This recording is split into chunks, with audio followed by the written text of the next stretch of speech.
we talked about this. Brand new coordinators don't take week 1, 2 seriously or the preseason. It looks like they've righted the ship. They look like Detroit the last several years, physically up front, pushing people around. Yeah. I got questions about the Baltimore Ravens. Yeah. Hopefully you can answer them. All right. So last night was the perfect example of how you beat a superstar quarterback when you're the road team.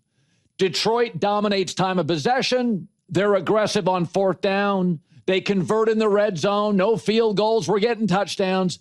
They bullied the home Ravens for 3.5 hours. Super aggressive. And you think of Baltimore as tough and physical and resilient. Now, this defense is just as soft as the Dallas Cowboys defense. Baltimore's last in total defense. They surrender a ton of yards. I don't want to hear about the pass rushers they were missing. That wasn't about pass rushing last night. They invested a lot of money in Kyle Hamilton, Roquan Smith, their top 2 draft picks. They got over $100 million on defense, and they're soft. And by week 4 and 5 in the NFL season, we're getting to be a quarter of the way through it. Some of your problems you can't solve unless at the trading deadline you take a big swing. So this was 3.5 hours of total domination. It may have been 38-30. It felt like 48-17. And here's the weird thing, is that Lamar Jackson is so explosive that when he does lead a scoring drive, it's often very quick. So they send that crappy defense back on the field. They don't get any rest. So the Ravens, bizarrely, have the second fewest plays per drive in the league and the number 1 total offense. So they don't play complementary football. And if you look at the last 10 Super Bowls, which is 20 total teams, there's been one awful defense, Atlanta. What happened to Atlanta in that Super Bowl? They blew a huge lead. You're not a Super Bowl team with that defense. So the Ravens have a huge dilemma, which I don't know if it's solvable, is that they score because they're so dynamic with Lamar Jackson. He's so gifted. They score quickly, and then the defense doesn't get a rest. It goes right back onto the field. It's not complementary football. Like last year, the Lions defense stunk. But the Lions were number 2 in the league last year in time of possession. So at least they kept their average defense on the sidelines, and they won 15 games. That's not what Baltimore does. Yo, the Lions go into Baltimore, run the ball for 264 yards. Ooh. No, let me take that back. They ran the ball for 200. Hold on, how many yards did they run? 224. They ran the ball 38 times, 224. David Montgomery had 12 rush attempts for 154 yards and 2 touchdowns, had a long of 72. So he's averaging up what? 12. Oh, so he's averaging damn near 13 yards a carry in an NFL game. Yeah. Hold on, just not an NFL game, Unc. We talk about we talk about the Ravens. Ravens. We talk about any NFL game. We playing against the Ravens, who identity they're known for what? They known for their defense. They're known to be physical. Jared Goff was 20 of 28, 202 yards, an interception, a touchdown, no turnovers, 0 sacks.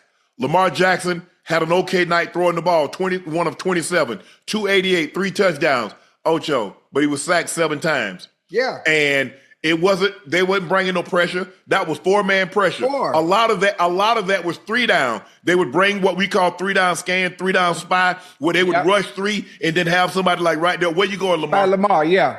And spy. And they getting pressure with 3 rushers. That's unacceptable. Yeah. And King Henry, let me tell you something, bro. Woo, that's 3 games, Unc. That's 3 in a row. That's 3 games. And the ball is in your left hand. So obviously he's a right-handed player. That's his non-dominant hand, arm. And so now they see the ball is away because he's getting ready to stiff arm, and the ball just got slightly away from his body and hutched from the back. You gotta sense that. They're gonna attack the ball now, Henry. That's what they're doing. They say, you know what? Hey, we're not gonna let you run our ass over. You can't go nowhere without the ball. Yeah, and obviously Hutch was coming from behind too. Yes, Hutch was coming from behind, and he had no idea, and he's running to the left. So as a running back, you learn that from Pee Wee, you learn it in high school, you learn it in college. If you run to your left, you always keep the ball in what? In your left hand. But obviously, somebody coming from behind, you got to keep that thing high and tight. You got to keep it high and tight. Ocho, I've been trying to tell. I see. The thing is, a lot of times, Ocho, if you just a fan of the game and you just watch the game, my team won. We're not trying to hear what you said. Right. I said, now y'all can blame it on Henry's fumble, and you can blame this. But Baltimore, your defense is an issue. Yeah.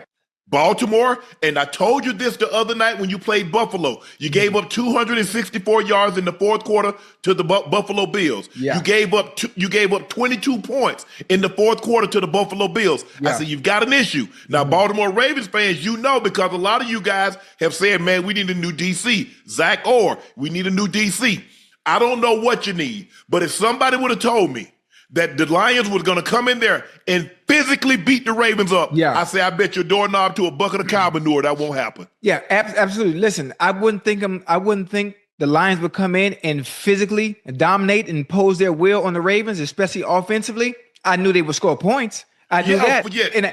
And I felt the way the game started off, the first and the second quarter, they was going back and forth. And I thought to myself, I'm at the cigar bar for the first half. Man, I kicked my feet up. Boy, it's going to be a barn burner. They finna be going back and forth, but obviously Lamar Jackson holding on to the ball a little bit too long, trying to make plays down the field.